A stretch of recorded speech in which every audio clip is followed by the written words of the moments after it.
The Graham Mack Breakfast Show. BBC Radio Shropshire.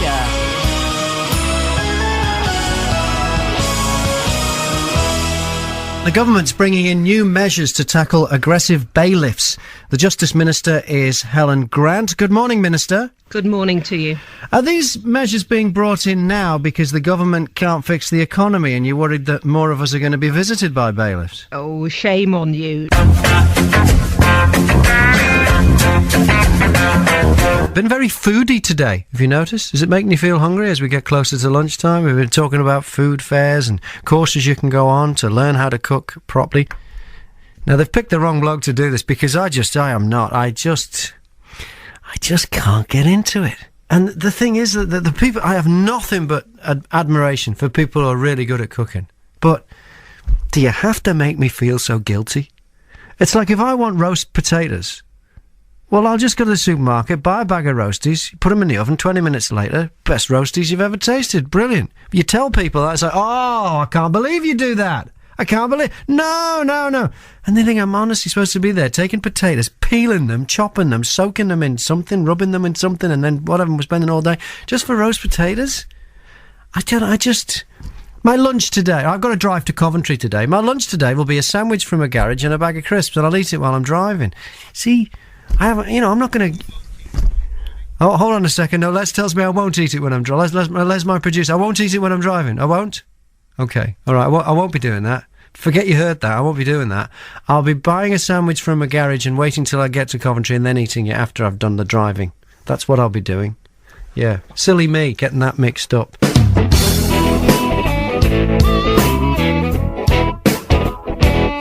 50 schools in Shropshire were closed yesterday because of the bad weather. Jim Collins is the Assistant Director for Education and Skills at Telford and Wrekin Council. Good morning, Mr. Collins. Good morning. My school never closed because of the snow. What's changed? Well, a number of factors that need to be taken into consideration. I think probably the biggest one is the pattern of people working across a region rather than in an immediate locality. So certainly when I first started teaching 35 years ago, the vast majority of the staff lived within easy travel distance of the school that they worked in many cases within walking distance. We're talking about the staff there. We are indeed. So that's no, loads of people commute to work and drive to work and get to work, and loads of them got to work yesterday who weren't teachers. Yeah, that's absolutely correct. But in the case of the ones that didn't, if they arrived into their office, say 2 or 3 hours late, as many did on Friday morning, they're able to then commence the work that they've got. It's rather different if you've got a class full of children with no one to supervise them. So the decision as to whether a school opens or not lies firmly with the head teacher. It's not a local authority responsibility. It's down to the individual school. And what the head teacher must assess is whether they are able to open the school safely. And that is down to two things. It's down to levels of supervision, so how many of their staff can get in safely to school, but also it's about the safety of the site.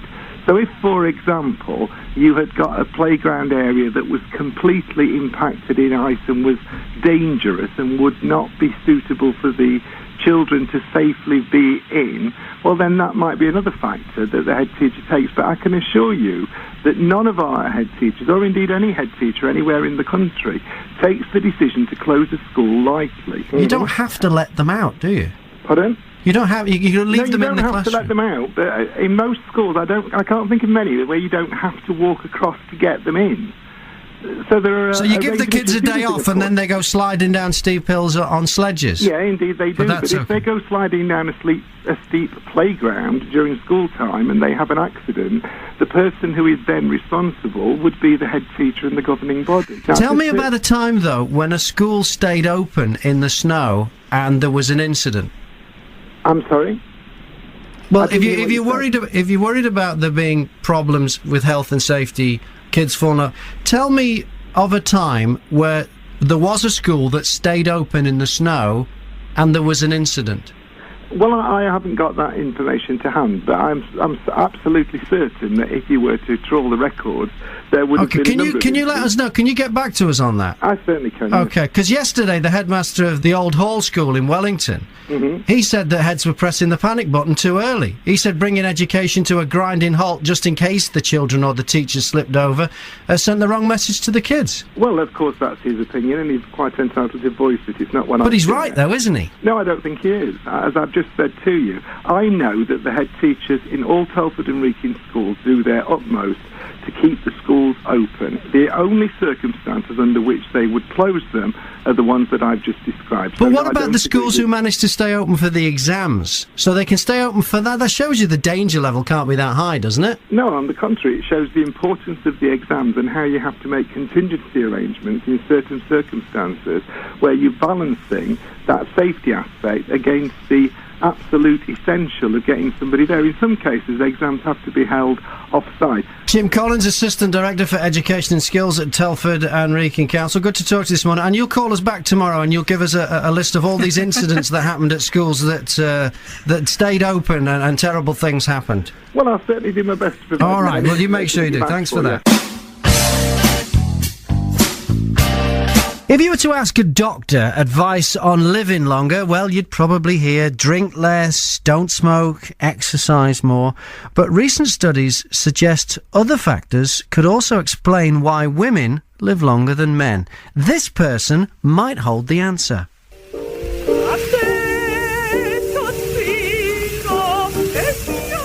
That is the voice of a full-grown man. It's the only known recording of a castrato, Alexandro Morici, from 1902. He was castrated as a youngster so that he'd always sing like that.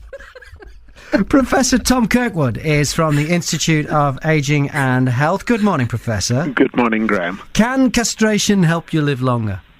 Well, it's long been suspected that's the case. There's been quite a big report studied looking back at historical data from Korea over the last half year. And what that suggests is that in Korean, sort of the royal court, where men were routinely castrated to hold some kind of high office in the court. If they were commoners, it was the way to get preferment. Eunuchs. And they seem to live longer.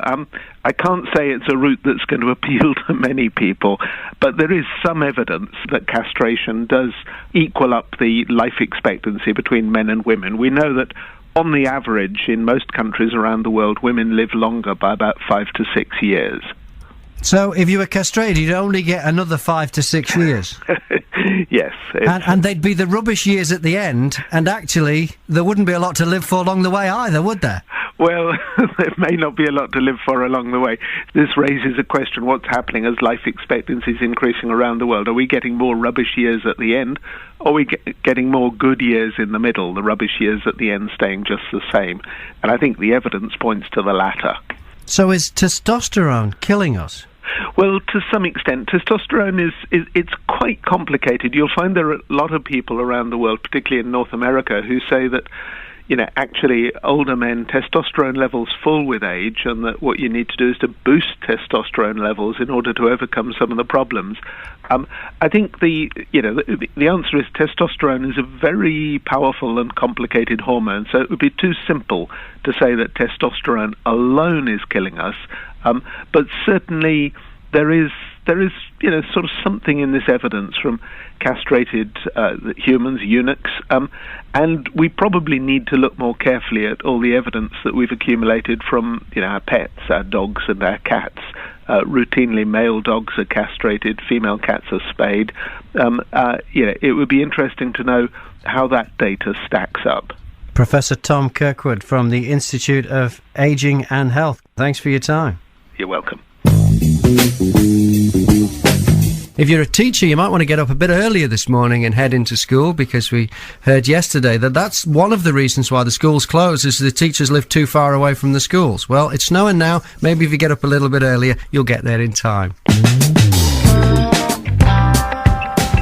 How did horse meat get into burgers? MPs will be meeting today to try and find out. Colin Houston is the head of the Food Standards Agency's Incident Unit. Good morning, Colin Houston. We have a problem. Good morning to you. Horse meat in British burgers was discovered by the Food Standards Agency of Ireland. How come British food standards missed it? No, it hasn't been missed in the UK. This was part of a survey that was being carried out in the Republic of Ireland, where they were looking specifically for meat contents. We carry out regular surveys similar, but not with DNA. And why is that? Well, we do other methods of looking for what the contents are of meat products. But they found it in Ireland first. Correct. Why? They were carrying out a survey, and the particular survey was a very sensitive methodology, and they identified traces, in most cases, of equine DNA. In some cases, over 20% more than traces. That's why they're carrying out an investigation to find out what happened. Why haven't we been doing the same kind of tests in the UK? There are similar testing carried out. It's different methodologies that are carried out. But clearly we must have missed it if they found it first. The product was produced in the Republic of Ireland, and that's why they were carrying out the studies. Well, this made it onto supermarket shelves in the UK. How long could it have been going on? We are not aware. I'm still waiting for the details from the investigation from the Republic of Ireland.